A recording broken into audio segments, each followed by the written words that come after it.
Alala nyo sasakyan, minilyon ang sasakyan, pero taon-taon ay magbuhis. Magbayad kayo ng buhis tapos mag-maintenance pa kayo.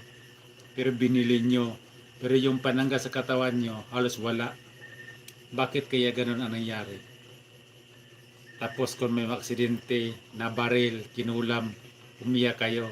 Hindi nyo matanggap, pero hindi nyo pinagbigyan ng kahalagahan ba ang katawan nyo na kailangan talaga daming panangga sa katawan nyo.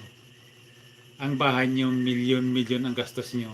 Tapos ang sarili nyong tahanan, ang sariling tahanan natin, ang katawan natin, kaya nito. Ito mga palamuti kasi ito eh. Nagawa ko na yung pinaka ang litis ko talaga ngayon na ginawa na panangga is 300k na kanyon abak noong kon ba January ginawa ko yun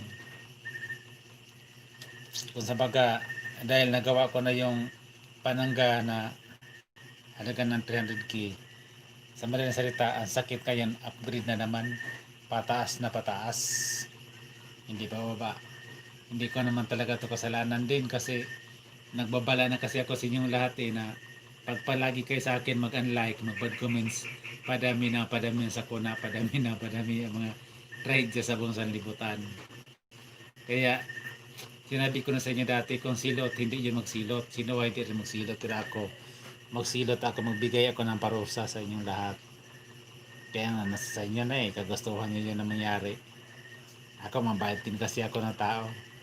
Ulitin ko, wala akong kapangyarihan. Simple lang ako na tao.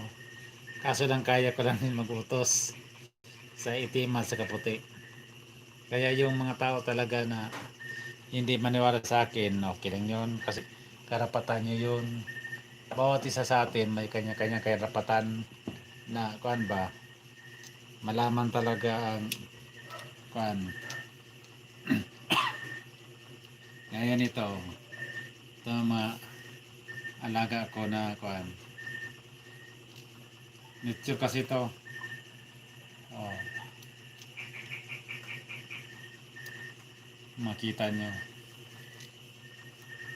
Hilig kasi ako sa mga kuan ba, koleksyon na mga bato. Kaya ulitin ko, sa mga kalamidad ngayon na parating sa buong salibutan, sa bagay, ano talaga yan, kailangan talaga mangyari. Kasi matira talaga matibay. Kung sino talaga matibay na panangga, yun na talaga maiwan dito sa buong salibutan. Yung halos walang natutunan, puro lang kayabangan, wala din yun. Ulitin ko, hindi naman talaga ako mayabang na tao. Totoo lang talaga ako nagsabi sa inyo lahat. Ulitin ko, yung mga tauhan dati ni Jesus Christ, ang dasal talaga noon, kanyon 144,000 ka misterios. Makuha nyo din yun. Pero yung dasal na yan, wala yun. Ang dasal natin, yung 9 mysteries, o yung mysteries ko na yan, 12, 12 yun.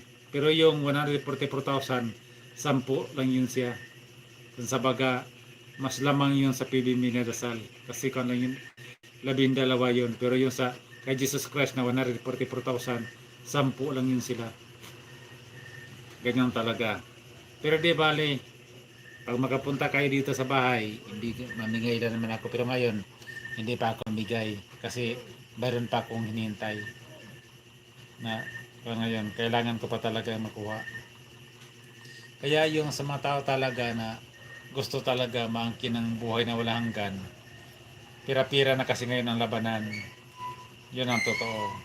Kasi may kasabihan nga eh, ang buhay hindi talaga mabili. Pero ngayon, mayroon na nagbinta. Panangga ko eh. Ang panangga ko, depende kasi kung mataas yan. Kung sa baga, madaling salita, mataas din ang quality. Tapos pag mabayad mo na, hindi ka naman monthly gaya sa tubig at saka kuryente. Yung tubig mo, bulan-bulan ka nagbayad. Kuryente mo, bulan-bulan ka nagbayad. Sasakyan mo, taon-taon ka nagbayad. Business mo, taon-taon ka rin nagbayad.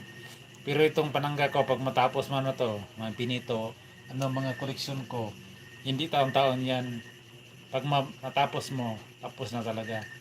Kaya ako, ulitin ko, di rin naman ako nagkulang sa inyong lahat. Ito na naman, itong mga ko na to, ganito sa krus na tubig din, mga bato to siya, na Yung huling punta doon, nilagay ko dito sa sito na kuan. Kaya marami naman talaga mga tao na kuan dito sa buong salibutan. Ito siya, pagkasang ano, yung napakatanda na talaga nito. Itong na to, saang na to. Oh. Pero kung tingnan nyo talaga, para siyang, kuan na siya ba, gasang sobrang tagal niya na, tinubuan na talaga siya. Ganito rin ang nangyari ng tao. Kung sa baga, pag umabot ka na ng thousand years, so, lampas pa, parang ganito ka na ba na, parang hindi ka na kinasun, parang ganito ka na rin, parang corals ka na, naging corals na siya eh. Pero saan talaga to na parang corals na siya, tinubuan na ng gasang. Dahil sa sobrang tagal na nito. Ganito din ang buhay ng tao. Pag makilala mo na kung sino ka noon, sino ka ngayon, at saka sino ka sinaharap, pwede na ang buhay mo hindi nahiram. Sa iyo na talaga, ikaw na talaga ang may ari o owner na sa sarili mong buhay. Kaya ako malaking pasalamat ko sa aking Panginoon Diyos, Divine Master Rabin Iberic Senior, Master King of all Kings, Master Bimborek Junior, Divine Grand Master Mas Madaliki the First, sa lahat ng mga biyaya nila na pinagkaloob nila sa akin. Kaya nito, dito kasi nilagay ko dito, ito, di ba, may ilaw, makita niyo dito. May 7 rays kasi nakita ko noong 2006 sa panaginip ko, nakita ko nagdilim talaga buong sa libutan. Ang ilaw na nanggaling sa kanilang dibdib yun ang nagbigay liwanag sa buong sanlibutan. Sa bagay, hindi ko naman ipinipilit sa inyo kasi alam ko naman talaga hindi kayo sa akin maniwala. Pero may maniwala din sa akin yung may natutunan. Pero yung natutunan talaga na hindi galing sa Panginoon, mahirap talaga yun sila maniwala sa akin. Sa bagay, yeah, hindi mo rin naman sila masisi kasi hanggang doon lang naman talaga natutunan at sila nabot nila.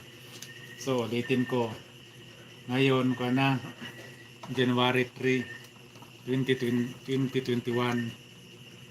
Sikapin nyo talaga na ang buhay nyo, ulitin ko, ang buhay nyo napakahalaga. Kasi ang buhay natin nag-isa lang. Kailangan talaga kumpleto kayo sa ingredients sa katawan nyo. Tamang dasal, tamang serbisyo ba? Kaya nito, yung bato ko to, X kasi to eh. Tagusan nito, double X siya. Pero pag ma-X ka na, hindi ka na rin basta-basta. Eh sa palad ko, kita niyo yung palad ko sa kan ko triangle. Ano ba sa triangle ang palad ko? Kaliwa kasi to eh. Banawan kasi ako. Kaya bibihira lang ang tao na kagaya sa palad ko rin. Kasi ako talaga, hindi naman talaga ako totoo, sabihin natin na matapang. Ipinaglaban ko lang talaga kung ano at saka sino ang Panginoon ko dito sa buong silibutan. So, yan ang buhay na lang sa bawat isa sa atin. Ulitin ko, ang buhay natin, ito ang pinakamahal at saka ito ang pinakamahalaga. Kaya ingatan nyo na ang buhay nyo, maging sa inyo na hindi na kayo kaswal sa sarili nyong katawan. So, yan ang buhay sa bawat isa sa atin. Paalam po. Ingat na lang kayo palagi.